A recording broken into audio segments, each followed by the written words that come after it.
November 13, 2017, 3:34 p.m. Last updated November 13, 2017, 4:35 p.m. Meeting on the sidelines of the APEC conference in Vietnam, President Donald Trump and Russian President Vladimir Putin agreed to continue open channels of military communications that they say have resulted in greater losses to ISIS.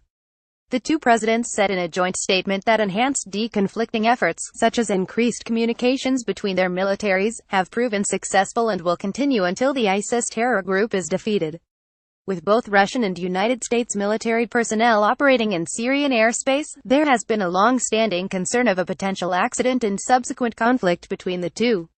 Military communications between the United States and Russia have been suspended several times, most recently in April following a U.S. airstrike on a Syrian airfield in retaliation for chemical weapons used by the Syrian regime. Russian troops were present on the airbase. Trump and Putin also agreed that there is no military solution to the conflict in Syria. Instead, they say that constitutional reform and free and fair elections under UN supervision are needed. In the joint statement, the leaders urged all Syrian parties to participate actively in the Geneva political process and to support efforts to ensure its success.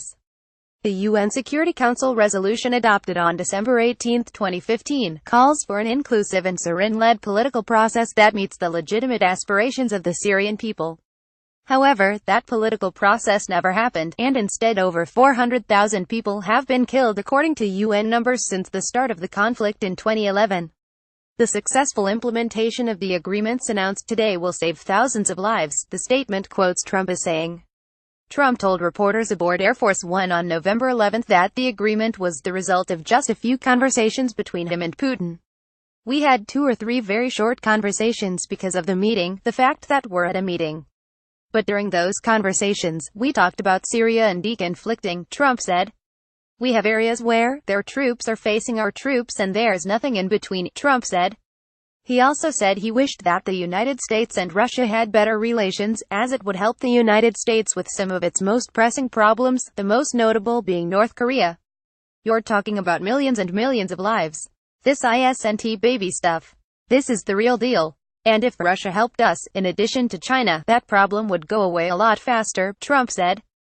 He said that relations between Russia and the United States have been damaged by a fake barrier that was created by false allegations of collusion between him and Russia during the 2016 campaign. When will all the haters and fools out there realize that having a good relationship with Russia is a good thing, not a bad thing? They're sick always playing politics, bad for our country. I want to solve North Korea, Syria, Ukraine, terrorism, and Russia can greatly help, Trump wrote on Twitter on November 11. When will all the haters and fools out there realize that having a good relationship with Russia is a good thing, not a bad thing?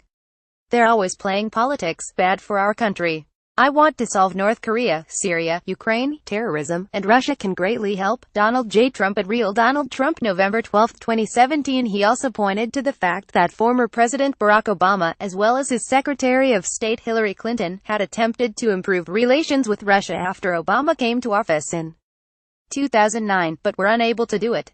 In 2009, soon after coming to office, Obama called for a reset in relations with Russia during a visit to Moscow. Just a few months earlier, Secretary of State Clinton had in Geneva presented her Russian counterpart, Russian Foreign Minister Sergei Lavrov, with a big red symbolic button labeled reset in English, but famously mislabeled with the wrong Russian translation for the word reset.